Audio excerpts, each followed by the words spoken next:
Smart thinking और timely decision दो ऐसे फैक्टर हैं जिनसे आप अपने सरमाया से बेस्ट रिटर्न हासिल कर सकते हैं। कुछ लोग कन्फ्यूजन का शिकार होते हैं कि वो कमर्शियल सेक्टर में इन्वेस्टमेंट करें या रेजिडेंशियल जैसे प्लॉट्स वगैरह में इन्वेस्टमेंट करें। आज की वीडियो में हम कुछ फैक्ट्स के साथ और लॉजिक के साथ हम डिस्कस करने की कोशिश करेंगे और आपका कॉन्सेप्ट क्लियर करने की कोशिश करेंगे कि आपको कमर्शियल सेक्टर में इन्वेस्टमेंट ज़्यादा बेनिफिशियल साबित हो सकती है या रेजिडेंशियल सेक्टर में आपके इन्वेस्टमेंट करना बेहतर साबित हो सकता है।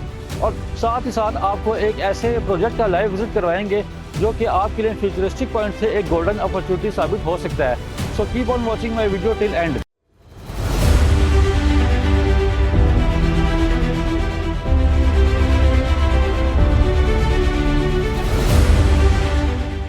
बिस्मिल्लाहिर्रहमानिर्रहीम।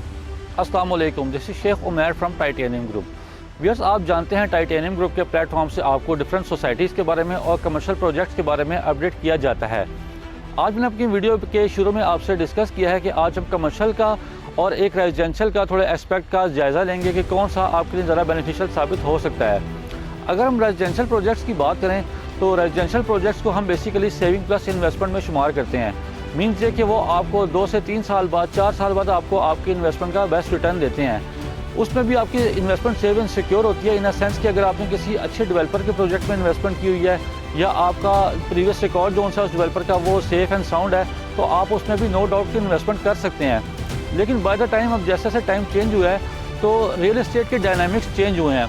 लोग अब प्रेफर करते हैं कि जो उनकी इन्वेस्टमेंट है वो बेसिकली इन्वेस्टमेंट सेव होने के साथ साथ उनको बिजनेस सॉर्ट ऑफ ही आपको रिटर्न हासिल हो, जैसे कि मंथली रेंटल या ईयरली अप्रिसिएशन जो कि रेजिडेंशियल पे आपको उसकी रेशो कुछ कम मिलती है और वही जो रेशो अप्रिसिएशन की ईयरली मिलती है आपको कमर्शियल पे वो रेजिडेंशियल से कहीं ज़्यादा होती है। तो क्योंकि वर्टिकल लिविंग का जो ट्रेंड है वो ओवरऑल वर्ल्ड वाइड जोन से चेंज हो चुका है, सोसाइटी जोन हैं वो एक्सपैंड कर चुकी हैं, वहाँ पे शहरों से कुछ बाहर निकल चुकी हैं। यही वजह है कि जो लोग जॉब पर्सन होते हैं या बिजनेस पर्सन होते हैं जिनके बच्चों की स्कूलिंग शहर में होती है तो बेसिकली प्रेफरेंस देते हैं कि वो अपार्टमेंट्स में लिविंग इख्तियार करें या वर्टिकल लिविंग को यूटिलाइज़ करते हैं ताकि उनको जो शहर की एमिनिटीज़ हैं वो शहर के आसपास ही मुयसर हो सकें। और जो बेसिकली कमर्शियल सेक्टर है उसमें जो इन्वेस्टमेंट का फ़्लो है वो भी रेजिडेंशियल की निस्बत ज़्यादा तेज़ी से होता है और आपको आपकी जो अमाउंट है उसका रिटर्न बेस्ट मिलता है और वो स्पीडी आपको रिटर्न उसका हासिल होता है। Basically commercial sector real estate की फील्ड में उसकी हाई राइज की जो आजकल शरह आप देख रहे हैं बढ़ चुकी है। मेरे पीछे भी आप देख सकते हैं, मेरे लेफ्ट राइट आप देख सकते हैं कि हाई राइज बहुत ज़्यादा बन चुके हैं। उसकी बेसिकली वजह यही है कि अगर आप रेजिडेंशियल से कंपेयर करें कमर्शियल्स को तो उनकी तादाद बहुत कम होती है। तादाद कम होने की वजह से इनकी जो डिमांड है वो ज़्यादा होती है और इनकी सप्लाई कम होती है। इसी वजह से इसके ऊपर आपको प्रॉफिट ज़्यादा मिलता है, इनकी सेलिंग के लिहाज से आपको ज़्यादा प्रॉफिटेबिलिटी मिलती है, आपको मंथली रेंटल इनकम जो सी है वो इस पर बेटर जनरेट होती है। सो इसमें अगर हम देखें, अगर आपको इन्वेस्टमेंट आपका पर्पज़ है तो आपके लिए जो बेस्ट एक ऑप्शन बनती है वो कमर्शियल सेक्टर बनती है कि जहाँ पे आप अपनी अमाउंट को as a business sort of भी यूज़ कर सकते हैं, आपको मंथली रेंटल इनकम भी जनरेट हो सकती है, साथ ही साथ आपकी जो इनकम है उसके आपको ईयरली अप्रिसिएशन भी मिलती है और वो जो आपकी वैल्यू है आपकी प्रॉपर्टी की साल बाय साल वो बढ़ती भी रहती है। लेकिन साथ ही साथ आपको बहाना किराया भी मिलता है, इससे आपका सोर्स ऑफ इनकम बन जाता है और आपका एक वो जो आपकी इनकम है वो आपको साथ साथ बेस्ट रिटर्न आपको हर महीने दे रही होती है। वीडियो के पहले हिस्से में हमने कमर्शियल सेक्टर और रेजिडेंशियल सेक्टर के बारे में डिस्कस किया है और नो डाउट कि आपकी इन्वेस्टमेंट जो सी है वो कमर्शियल सेक्टर में ज़्यादा तेज़ी से अप्रिशिएट करती है और आपके लिए ज़्यादा बेनिफिशियल कमर्शियल सेक्टर की इन्वेस्टमेंट होती है।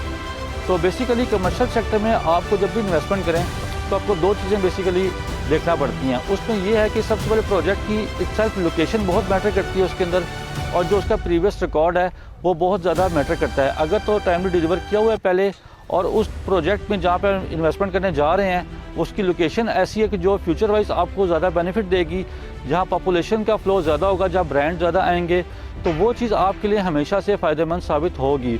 तो बेसिकली मैं इस वक्त मौजूद हूँ इस्लामाबाद बहरिया टाउन फेज़ 8 के मेन बिजनेस डिस्ट्रिक्ट में।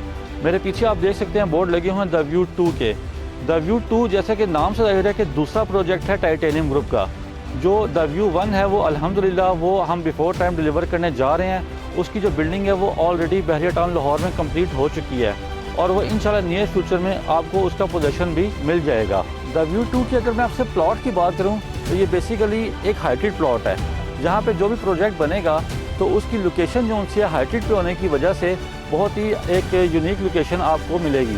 सेकेंडली अगर मैं इसकी फैक्ट सर आपको जो प्लॉट है उसकी वर्थ आपको बताऊं तो अगर प्रेजेंटली इसका एक कनाल प्लॉट का बेसिकली जो रेट है यहाँ पर बहरिया टाउन से रेट जहाँ पे मैं खड़ा हुआ हूँ वहाँ पे 20 से 22 करोड़ उसकी प्रेजेंट मार्केट है। यही रेट अगर हम आज से 5 साल पहले देखते हैं तो यही 2018 में इसी सेम प्लॉट का एक कनाल का जो रेट है वो यहाँ पर तकरीबन 8 से 9 करोड़ रुपये था, जो कि अब 20 से 22 करोड़ रुपये है। इसी फैक्ट के साथ मैं आपको ये बता सकता हूँ कि अगर आप आज से 5 साल बाद देखते हैं तो यही एक जो प्लॉट की प्राइस है वो 100% अप्रिशिएट करेगी, जो कि 40 से 45 करोड़ तक भी एक्सपेक्ट की जा रही है, जो कि फैक्ट के साथ मैंने आपको बताई है कि 5 साल पहले क्या थी और वही अगर आप अप्लाई करते हैं 5 साल बाद तो सेम 40 से 45 करोड़ तक की ब्रैकेट में इस एक कनाल प्लॉट की आपको वर्थ मिल जाती है। तो बेसिकली इस वर्थ पे जब कोई प्रोजेक्ट बनता है और इसकी अगर आप सराउंडिंग में देखते हैं तो हाई राइज बने हुए हैं, सेम लेक जो इस्लामाबाद का ब्लू एरिया है उसी तर्ज के ऊपर यहाँ पे बहरिया कमर्शियल दे रहा है, जिसके लेफ़्ट राइट हाई राइज मौजूद हैं। जितने भी नेशनल ब्रांड्स हैं, इंटरनेशनल ब्रांड्स हैं, सिनेमाज हैं, पार्क्स हैं, मसाजिद हैं, वो सारे यहाँ पर आ रहे हैं। इसको आप एक तरह का गेटेड कमर्शियल भी कह सकते हैं, क्योंकि अगर आप बहरिया टाउन में देखें तो जो फेज़ 7 में कमर्शियल हैं या फूड कोर्ट है यहाँ पर, वो जगह कंजस्टेड होने की वजह से शाम को जो फैमिलीज़ विज़िट करती हैं उनको पार्किंग के इश्यूज़ आते हैं। यहाँ की अगर मैं आपसे बात करूँ तो यहाँ पर 360 फीट का वाइड वेन बुलेवर्ड है। तो बेसिकली फ्यूचरिस्टिक पॉइंट से बनाया गया है कि अगर आप इसको विज़िट करते हैं शाम को फैमिलीज़ के साथ तो आपको पार्किंग के इश्यूज़ नहीं आएंगे। दूसरा इसमें यह है कि जो ब्रांड्स अब आपको एक ही जगह मुयसर होंगे तो वहीं पे आप यहाँ पे क्लोथिंग ब्रांड्स की आप शॉपिंग कर सकते हैं, यहीं पे आपको फूड कोर्ट भी मिलेगा, यहीं पे आपको सिनेमाज भी मिलेंगे।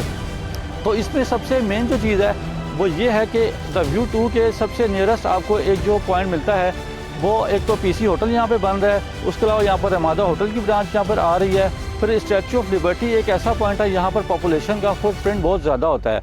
तो बेसिकली अगर आप फ्यूचर पॉइंट ऑफ व्यू से देखते हैं तो यहाँ पर जो भी प्रॉपर्टी होगी वो आगे जाके एप्रिसिएशन उसकी बहुत ज़्यादा इस लिहाज से होगी क्योंकि पॉपुलेशन का फुटप्रिंट यहाँ पर बहुत ज़्यादा होगा, और जब ब्रांड यहाँ पर आएंगे तो इसकी रेंटल वैल्यू पहले से बहुत ज़्यादा इंक्रीज़ हो जाएगी। मेरी बैक साइड पर आप देख सकते हैं स्टैचू ऑफ लिबर्टी मौजूद है।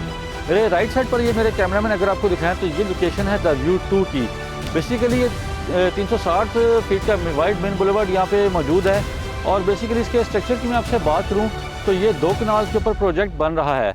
इसके लोअर ग्राउंड और फर्स्ट फ्लोर पर कमर्शियल ब्रांडेड आउटलेट्स हैं, और उसके सेकंड फ्लोर पर आपको ऑफिस की स्पेस दी जाएगी, मोबाइल फ्रेंचाइजी स्पेस दी जाएगी।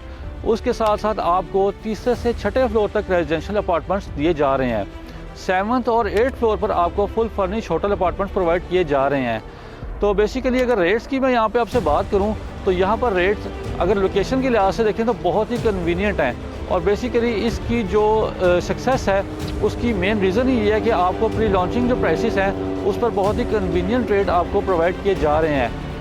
द व्यू 2 में अगर शॉप की बात करूं तो यहाँ पर आप शॉप मिनिमम 31 लाख से बुक करवा सकते हैं, और अगर अपार्टमेंट की मैं आपसे बात करूं तो जस्ट आप 16 लाख रुपए से आप यहाँ पर अपना एक अपार्टमेंट बुक करवा सकते हैं, जो कि इन फ्यूचर जाके साल बाद 2 साल बाद यहाँ पर जितनी भी प्रॉपर्टी है आपको वो कैश के ऊपर मिल रही होगी।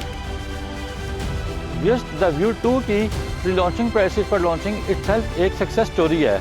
नेक्स्ट मंथ से इसका कंस्ट्रक्शन वर्क स्टार्ट होने लगा है, और इसमें जैसे ही कंस्ट्रक्शन वर्क स्टार्ट होगा इस पर एक्चुअल रेट सप्लाई हो जाएंगे, जो कि 15-20% राइस के साथ आपको मुयसर होंगे। तो इसलिए मेरी एक रिकमेंडेशन यही है कि अगर आप इसमें बुकिंग करवाना चाहते हैं, लोकेशन मैंने आपको दिखा दी है और इसके जो फीचर हैं वो आपको मैंने बता दिए हैं, तो उस लिहाज से अगर आप इसमें बुकिंग करवाना चाहते हैं तो आप प्री लॉन्चिंग प्राइसेस पर अभी अवेल कर सकते हैं, जो कि इसमें भी लिमिटेड सी इन्वेंट्री मौजूद है। और बेसिकली यहाँ पर अगर आप शॉप बुक करवाते हैं तो जो शॉप है वो आप ब्रांडेड जो आउटलेट्स हैं उनको रेंट आउट कर सकते हैं, अपार्टमेंट को आप पर्सनल भी यूटिलाइज़ कर सकते हैं, और अपार्टमेंट्स को आप आगे फर्दर रेंट आउट करके एक अच्छा रेंटल इनकम भी जनरेट कर सकते हैं। मज़ीद ये कि द व्यू 2 के बारे में जानने के लिए या द व्यू 1 लाहौर के बारे में जानने के लिए आप मज़ीद कोई भी इन्फॉर्मेशन रिक्वायर्ड हो तो मुझसे मेरे दिए गए नंबर पर रब्ता कर सकते हैं, और जो हमारे ओवरसीज़ क्लाइंट हैं वो सेम नंबर पर मुझसे व्हाट्सएप पर और ईमो पर रब्ता कर सकते हैं। वीडियो देखने का बहुत बहुत शुक्रिया, अपना ख्याल रखिएगा। अल्लाह हाफिज़।